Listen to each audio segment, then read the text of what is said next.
میں اشال علی آپ کے سامنے آج مخاطب ہوں آپ کے ساتھ.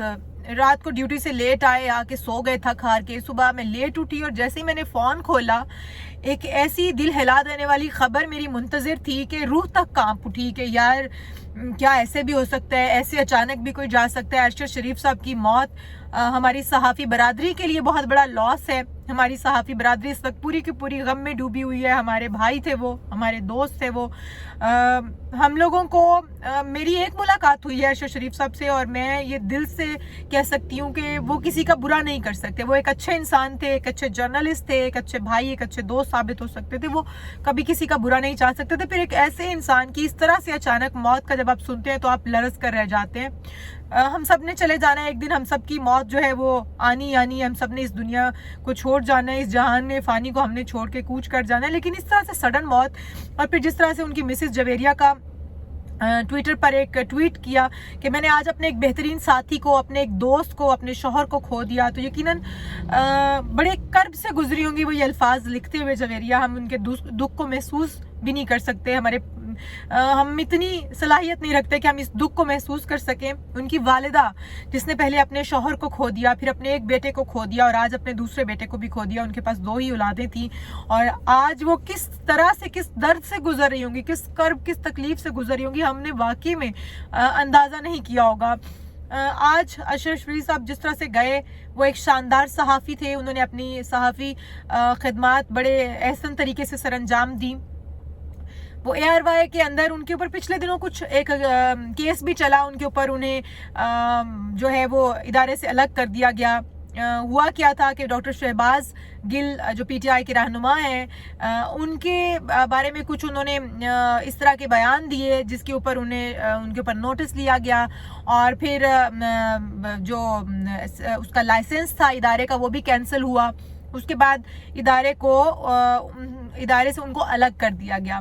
بہرحال ہو سکتا ہے, وجوہات تو بہت ساری ہو سکتی ہیں. پھر جمعے والے روز انہوں نے عمران خان کی نااہلی کے حوالے سے اپنا ایک بیان دیا. بیان کیا تھا, انہوں نے بس یہ کہا کہ الیکشن کمیشن کے اندر 2 ممبر ایسے تھے جو کہ عمران خان کی نااہلی کے لیے ایگری نہیں تھے, لیکن اس کے بعد انہیں دھمکایا گیا کچھ شخصیات کی طرف سے. کون سی شخصیات تھیں, بہرحال انہوں نے کوڈ کیا کہ کچھ شخصیات تھی جن کی طرف سے دھمکایا گیا اور زبردستی سائن کروائے گئے کہ عمران خان کو نااہل ہی کیا جائے.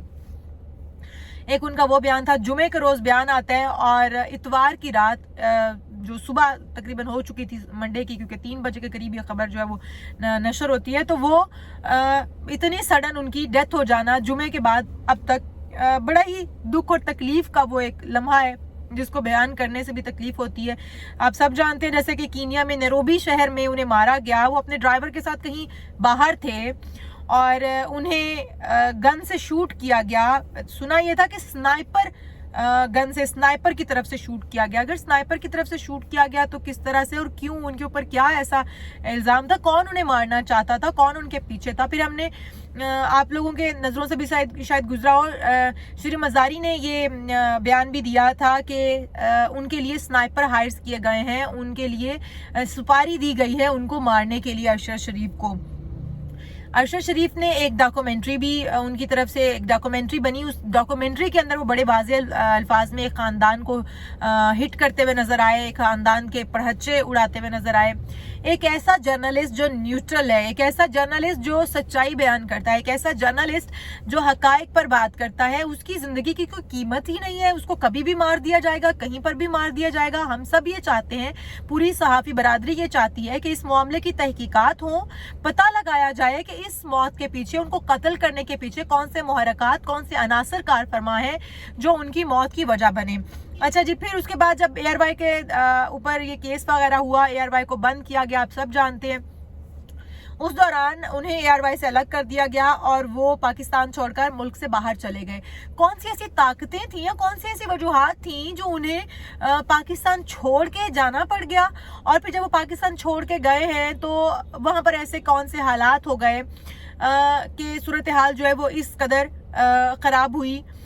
پہلے تو وہ پاکستان چھوڑ کر جاتے ہیں, پھر ان کا مرڈر یوں سڈن ہو جانا. یہ ساری اگر کڑیاں ملائیں تو لگتا نہیں ہے کہ حادثاتی موت تھی. حالانکہ کینیا کی نیروبی کی پولیس نے اس حوالے سے صداقت جو تھی یا جو بھی بیان سامنے آیا ان کی طرف سے وہ یہ کہا گیا ہے کہ ان کو جان بوجھ کر قتل نہیں کیا گیا, پولیس نے غلط فہمی میں ان کو مار دیا. پھر یہ بھی آیا کہ ڈرائیور نے جو خلاف ورزی کی قوانین کی تو اس وجہ سے ان کے اوپر گولی چلائی. تب بھی گولی اس طرح سے نہیں چلتی ہے, آپ ٹائرز کے اوپر گولی چلاتے ہیں, آپ ڈائریکٹ بندے کے سر میں گولی نہیں مارتے ہیں. اگر پولیس کی طرف سے بھی یہ گولی چلائی گئی, وہ کوئی دہشت گرد نہیں تھے, ایک عام شہری تھے, پاکستان کے شہری تھے, ان کو اس طرح سے گولی مار دینا میں نہیں سمجھتی. جو نیروبی پولیس کی طرف سے بیان سامنے آیا ہے کہ ان کا جو موت تھا, ان کی موت تھی وہ ایک حادثہ تھا, پولیس کو غلط فہمی ہو گئی اور پولیس نے گولی چلا دی. پولیس کو غلط فہمی ہوئی تو کیا پولیس ڈائریکٹ سر میں گولی مارے گی؟ اس طرح سے ان کو مارا جائے گا. پھر ڈرائیور ساتھ ہے, ڈرائیور کو گولی نہیں لگی, صرف انہیں نشانہ بنایا گیا, جس کی وجہ سے ہم یہ کہہ سکتے ہیں کہ انہیں قتل کیا گیا ہے. وہ قتل ہوئے ہیں, اس کے پیچھے کے محرکات کا پتہ لگایا جائے, تحقیقات کروائی جائیں. یہاں سے ہماری عدالت سے ہم اپیل کرتے ہیں کہ اس کی تحقیقات کے لیے وہاں کی ایجنسیز سے کانٹیکٹ کیا جائے. ہماری ایجنسیز وہاں کی ایجنسیز سے کانٹیکٹ کریں, نیروبی کی ایجنسی سے, اور ایک شفاف تحقیقات ہوں.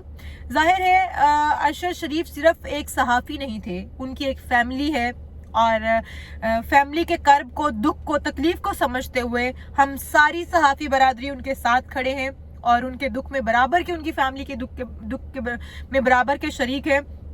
اور یہ ہم میں سے کسی کے ساتھ بھی ہو سکتا ہے, ہم جتنے لوگ بیٹھے ہوئے ہیں ہم میں سے کسی کے ساتھ بھی ہو سکتا ہے, اور اس سے پہلے بھی ایسا ہوتا آیا. ارشد شریف کو دھمکیاں مل رہی تھیں, ارشد شریف کے لیے کسی نے کسی کو سپاری دے رکھی تھی. ان ساری محرکات کو کے پیچھے کون ہے آخر؟ کون ہے جو ان کی سپاری دے گا؟ کون ہے جو ان کی موت سے کسی کو فائدہ ہو سکتا ہے؟ کون ہے جس کے راز افشا ہونے سے بچ جائیں گے؟ آخر کوئی تو ہے, تو وہ کون ہے؟ اس کو سامنے آنا چاہیے, اس کو اب سامنے لانا چاہیے. اس طرح کب تک چلے گا کہ ہم لوگ پستے رہیں گے, ہم لوگ ایک ایک کر کے بلی دیتے رہیں گے اپنے صحافیوں کی یا اپنے عام شہریوں کی؟ وہ بھی ایک عام شہری, ایک عام انسان ہی تھے. پاکستان سے انہیں بھاگنا پڑا, کن وجوہات کی بنا پر بھاگنا پڑا؟ پہلے اس کی تحقیقات ہونی چاہیے, اس کے پیچھے کون سے عناصر ہیں.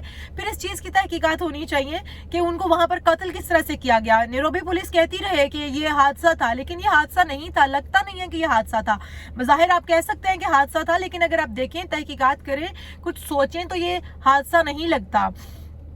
میں یہی کہوں گی کہ یہ بہت بڑا لاس ہے پاکستان کے لیے بھی, صحافی برادری کے لیے بھی. ہم نے ایک بڑے اچھے جرنلسٹ کو کھویا ہے. مزید ہم اس طرح کے واقعات نہ سنیں, اس طرح کے حادثات نہ ہوں, تو ہمیں تحقیقات کروانی چاہیے کہ آخر کون سے محرکات, کون سے عناصر اس کے پیچھے کار فرمائے. بہت شکریہ. بہت دکھ کی گھڑی ہے, میں اس کے اوپر بات بھی نہیں کر سکتی تھی, لیکن پھر مجھے ہمت ملی کہ حق سچ کے لیے آواز اٹھانی چاہیے.